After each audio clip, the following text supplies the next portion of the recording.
Hello students, welcome to physics learning video series. So last video में हम लोगों ने देखा था एस्केप वेलोसिटी के क्वेश्चंस कैसे सॉल्व करते हैं। प्लस मैंने ये बताया था कि ये बहुत ही इंपॉर्टेंट टॉपिक है। एक्चुअली में वो उस टॉपिक का सिर्फ आधा पार्ट था, अभी आधा पार्ट इस वीडियो में हम लोग कवर करने जा रहे हैं। सो यहाँ भी एस्केप वेलोसिटी से रिलेटेड ही क्वेश्चन सॉल्व करने जा रहे हैं। बट इस क्वेश्चन में किसी भी पार्टिकल को एस्केप वेलोसिटी से ज़्यादा या कम स्पीड से फेंका जाए तो क्या इफेक्ट होंगे, उसके बारे में हम लोग को समझना है। सो इस टॉपिक के क्वेश्चन जब भी हम लोग सॉल्व करते हैं तो उसमें एनर्जी कंजर्वेशन का कॉन्सेप्ट लगता है। फिर भी मैं दोनों केसेस के लिए कि अगर ज़्यादा स्पीड से फेंका जाए तो और स्लो स्पीड या कम स्पीड से फेंका जाए तो उसके क्या इफ़ेक्ट्स होंगे, उसके लिए क्या फॉर्मूला हम लोग बना सकते हैं, वो भी हम लोग पहले देख लेते हैं। तो पहले तो हम देखते हैं कि अगर हम लोग किसी ऑब्जेक्ट को एस्केप वेलोसिटी से ज़्यादा n टाइम्स वी स्पीड से अगर हम थ्रो करते हैं तो क्या होगा। तो जब वो इन्फानाइट पे चला जाएगा, ज़्यादा स्पीड से फेंका है तो इन्फानाइट तो जाएगा ही जाएगा। जब वो इन्फानाइट पे जाएगा तो उसकी फाइनल स्पीड जो होगी, फाइनल स्पीड जो होगी that will be equal to root under n square minus 1 into v. Okay, so n square minus 1 root under जो भी वैल्यू आए ये उसकी फाइनल स्पीड हो जाएगी। ओके, नाउ अगर आपने उसको कम स्पीड से फेंका, यानी ज़्यादा की जगह v upon n, n is greater than 1, हमेशा हम ये मान के चल रहे हैं। सो अगर हमने उसे कम स्पीड से फेंका तो इन्फानाइट पे जाएगा ही नहीं। सो गारंटेड फाइनल स्पीड तो जीरो होना ही होना है। तो इन दिस केस आपको फाइनल स्पीड नहीं पूछा जाएगा, इन दिस केस आपको हाइट पूछा जाएगा कि कितनी हाइट तक वो ऊपर जाएगा। ओके, तो इन दिस केस हम लोग एनर्जी कंजर्वेशन का फॉर्मूला लगा देते हैं।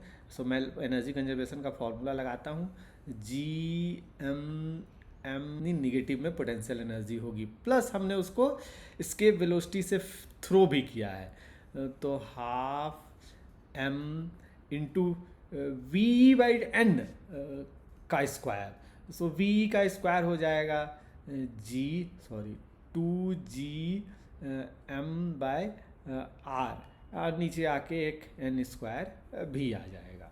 Okay, and this must be equal to final. Final जहाँ भी जाएगा वहाँ उसकी स्पीड हो जाएगी, सॉरी उसका एनर्जी हो जाएगा minus G M upon R plus H. तो आप इस फॉर्मूले को अप्लाई करके या इस कॉन्सेप्ट को अप्लाई करके हमेशा इसको सॉल्व कर सकते हैं। बट फिर भी मैं इसे पूरी तरह से सॉल्व कर दूं और आप इससे एक फाइनल फार्मूला ले लेंगे जिसको कि यूज करके आप इसके क्वेश्चंस आसानी से सॉल्व कर पाएंगे। ओके, 2 और 2 भी कैंसिल होगा। सो जितनी चीज़ें कैंसिल होने वाली थी वो मैंने कैंसिल कर दी। ओके, अब देखते हैं क्या क्या बचा। सो 1/r अगर हम कॉमन ले लें, माइनस दोनों तरफ से उसको हमने गायब कर दिया, तो ब्रैकेट में बचेगा 1 minus 1/n square. Okay, is equal to 1/r plus h। Okay, cross multiply कर दे तो r प्लस h ये हो जाएगा n square minus 1 upon n square, तो उसको उस साइड ही कर देंगे। सो r into n square divided by n square minus 1। Okay,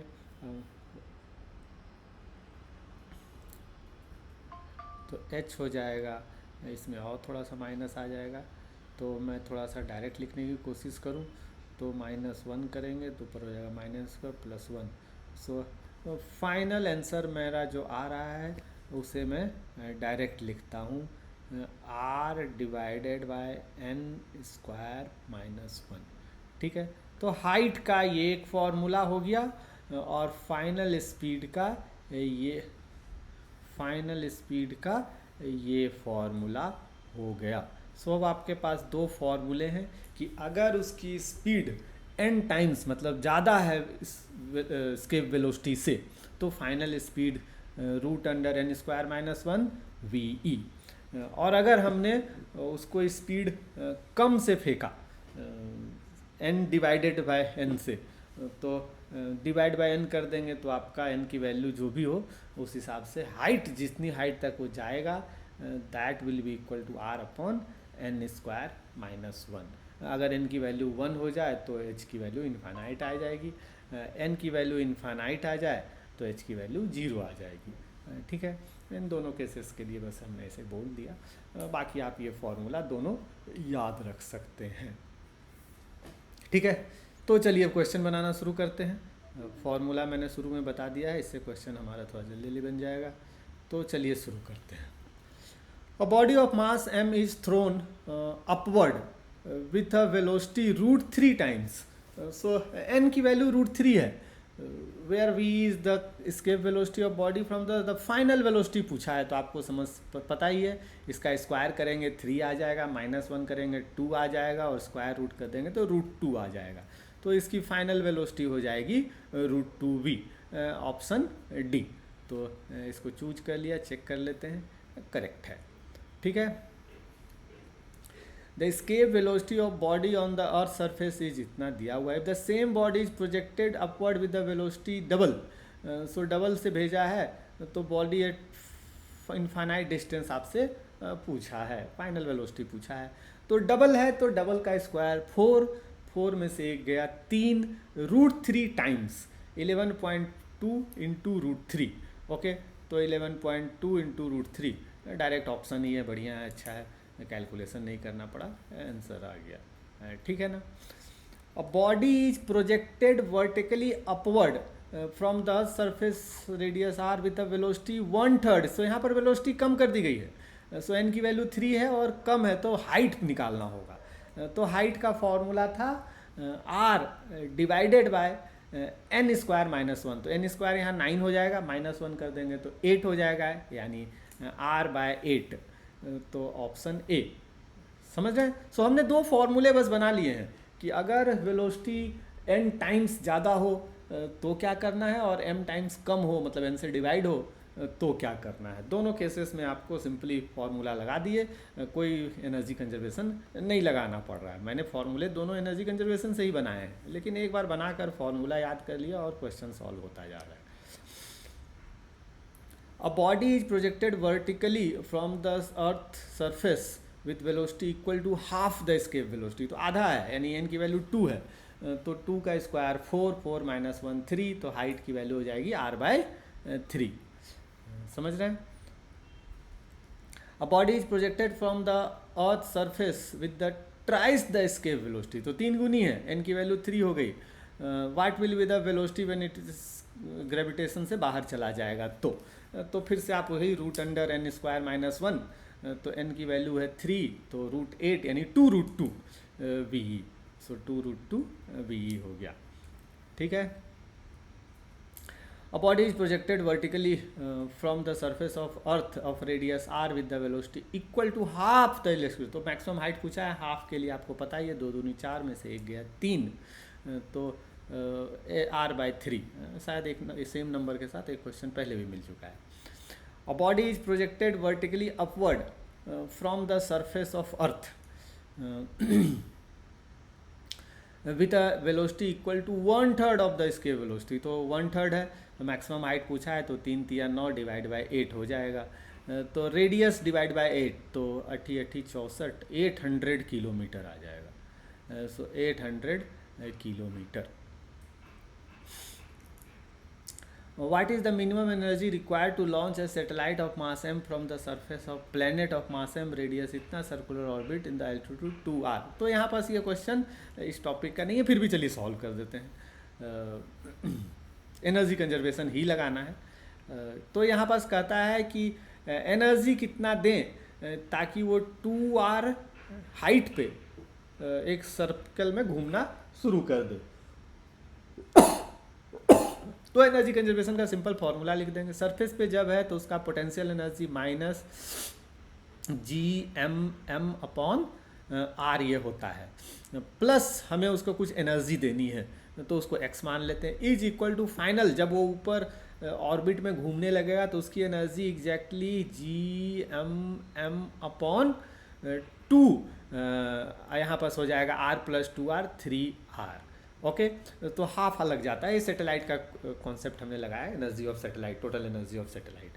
अब यहाँ से x निकल आएगा, सो x आ जाएगा 1-1/6 Gmm/R। तो यहाँ पर हो जाएगा 5/6 Gmm/, सो 5/6 ऑप्शन ए में दिख रहा है, ठीक है ना। तो ऑप्शन ए हो जाएगा यहाँ। तो ये इस सीरीज़ का क्वेश्चन नहीं था, पर फिर भी हमने सॉल्व कर दिया कि भाई क्वेश्चन मिल गया है तो सॉल्व कर डालते हैं। तो ये क्वेश्चन सॉल्व हो गया, ठीक है। With what velocity to the particle is projected so that its height becomes equal to the radius of earth. तो हाइट को रेडियस के इक्वल करना है, तो इसमें थोड़ा सा चलिए फॉर्मूला लगा लेते हैं। R = R divided by n square -1। तो यहाँ पास n स्क्वायर माइनस 1 इज़ 1, तो n स्क्वायर इज 2, तो n इज √2। तो √2 से डिवाइड कर देंगे, ठीक है ना। तो √2 से डिवाइड कर देंगे। तो हम लोग पहले से जानते हैं वेलोसिटी इज √2 Gm/r। इसको √2 से डिवाइड कर दिएगा तो √2 और √2 कैंसिल हो जाएगा, Gm/r बच जाएगा। तो Gm/r ऑप्शन ए, ठीक है। तो ऑप्शन ए हो गया, सिंपल है। मास ऑफ स्पेसशिप इतना, it is to be launch from the surface into free space, the value of G and R R इतना एंड इतना, द रिक्वायर्ड एनर्जी फॉर। तो एनर्जी पूछा है तो हम लोग एनर्जी लगा देंगे, जो फॉर्मूला आप जानते हैं एनर्जी कितना चाहिए भाई, तो Gm/m/r, वही जो उसके पास बाइंडिंग एनर्जी थी उसी को हमने पॉजिटिव में लिख दिया है, यानी जितनी निगेटिव में एनर्जी थी उसको हमने पॉजिटिव में लिख दिया है। बाकी आपको पता ही है कि कैपिटल Gm की जगह Gr² लिखेंगे तो Grm हो जाएगा। तो कुल मिला के m × G × R, तीनों को मल्टीप्लाई कर देते हैं। ये दिया हुआ है 1000, ये हम जानते हैं 10, वैसे गिवन भी है, और R दिया है 6400 एंड 1000, ठीक है ना। तो ये हो गया 64 को इन्होंने 6.4 ही लिखा है। अब जीरोज काउंट कर लेते हैं, 1 2 3 4 5 6 7 8 9 10, सो इंटू 10⁻10 जूल्स। तो ऑप्शन डी। चलिए, तो ये हो गया, यहाँ कैलकुलेशन था थोड़ा। Kinetic energy needed to project a body from the earth surface to infinity is, तो आपको पता ही है उसके पास -Gmm/r एनर्जी होती है। उसको हम लोग स्मॉल g के टर्म में लिखें तो mgr आता है, यहाँ स्मॉल g है माइनस में, उसको उतना ही प्लस में उसे दे दे तो चला जाएगा, यानी +mgr। तो ऑप्शन सी, ठीक है, डायरेक्ट टिक कर दे रहा हूँ मैं, एंड दैट्स ऑल। तो समझ रहे होंगे पिछला टॉपिक और ये टॉपिक, पिछला जो वीडियो था और ये जो वीडियो है, दोनों सिमिलर टॉपिक पे हैं, दोनों का बेसिक कॉन्सेप्ट सेम ही है। दोनों में बस दो, वहाँ भी आपको कुछ फॉर्मूले दिए गए थे, इसमें भी कुछ फॉर्मूले दिए गए। दोनों टॉपिक को कंबाइंडली बहुत अच्छे से सीखें, इन दोनों को कंबाइंड मिलाकर बहुत ज़्यादा क्वेश्चंस आते हैं, तो इनको ज़रूर सीखें।